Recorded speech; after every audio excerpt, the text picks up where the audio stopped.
Alors, aujourd'hui, on va explorer une idée qui, à première vue, semble complètement folle. Pour que l'on puisse vivre, nos propres cellules doivent mourir. Et on ne parle pas de quelques-unes, non. On parle de milliards, chaque jour. C'est tout un art, l'art de la démolition cellulaire. La vraie question, c'est donc pourquoi ce sacrifice massif, quotidien? On va vite comprendre que la mort d'une cellule, ce n'est pas du tout un échec. C'est même tout le contraire. C'est un processus fondamental, super actif et absolument vital pour notre survie. Bon, allons-y. Il faut savoir que pendant très longtemps, la mort d'une cellule était vue comme quelque chose de purement négatif, pathologique comme on dit. En gros, un accident, une panne dans le système. Sauf que la science nous a raconté une histoire bien différente. En fait, la plupart du temps, quand une cellule meurt, ce n'est pas un accident, c'est un processus physiologique. Ça veut dire que c'est prévu, c'est programmé. C'est comme si chaque cellule avait un logiciel d'autodestruction intégré, prêt à être lancé pour le bien de tout l'organisme. Pour que ce soit bien clair, on va faire une petite analogie. Imaginez qu'on veuille démolir un bâtiment. Il y a deux façons de faire. Soit on y va à l'explosif, de manière chaotique, soit on organise une démolition contrôlée, propre et nette. Eh bien pour les cellules, c'est pareil. D'un côté, on a ce qu'on appelle la nécrose. Ça, c'est l'effondrement brutal. C'est causé par un choc venu de l'extérieur, une blessure, une toxine. C'est le chaos total. La cellule explose, son contenu se répand partout et ça déclenche l'inflammation, une sorte d'alerte générale. Et de l'autre côté, on a l'apoptose. Là, c'est l'opération de haute précision. C'est une implosion, pas une explosion. La cellule se démonte elle-même de l'intérieur, pièce par pièce, sans faire de vagues.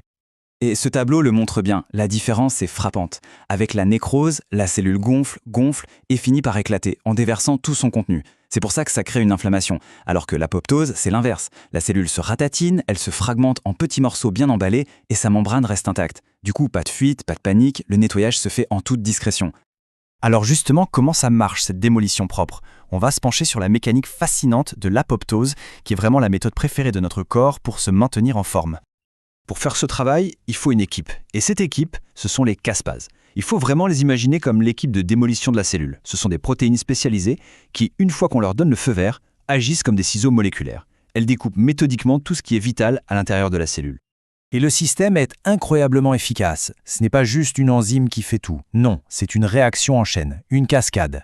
Tout commence par un signal de mort qui active quelques caspases initiatrices, disons les chefs de chantier. À leur tour, ces chefs de chantier vont activer une véritable armée de caspases effectrices, les ouvriers. Et là, l'équipe au complet démantèle tout. L'ADN, le squelette de la cellule, tout est ensuite empaqueté dans des petits sacs, les corps apoptotiques, prêts à être digérés par les voisins. Et une fois que la cascade est lancée, il n'y a plus de retour en arrière possible. On voit bien que ce processus est super bien régulé. Mais que se passe-t-il quand cette belle mécanique s'enraye? Quand cet équilibre hyper fragile est rompu?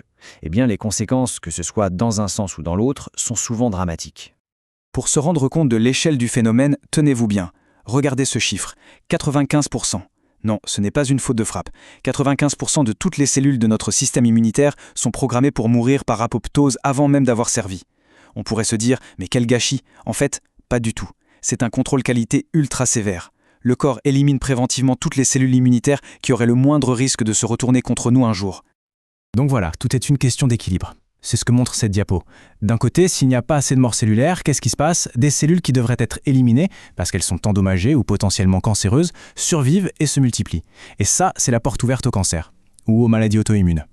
De l'autre côté, c'est le problème inverse.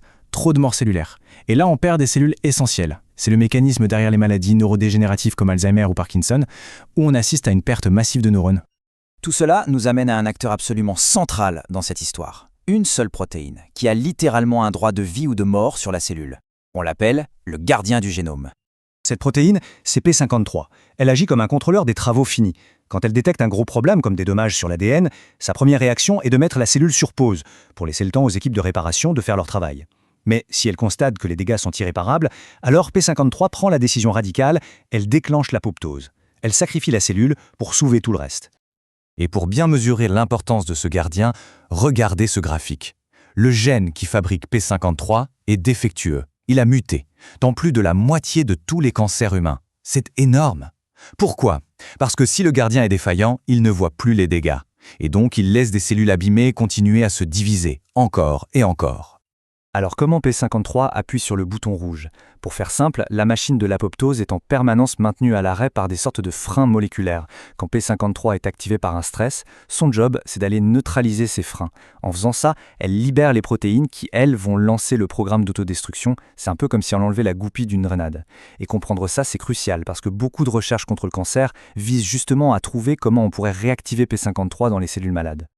Et on termine sur cette réflexion. Chaque jour, des milliards de nos cellules se sacrifient pour le bien de l'ensemble. La vie, à cette échelle, ce n'est donc pas seulement se multiplier, c'est aussi savoir mourir au bon moment, de la bonne façon.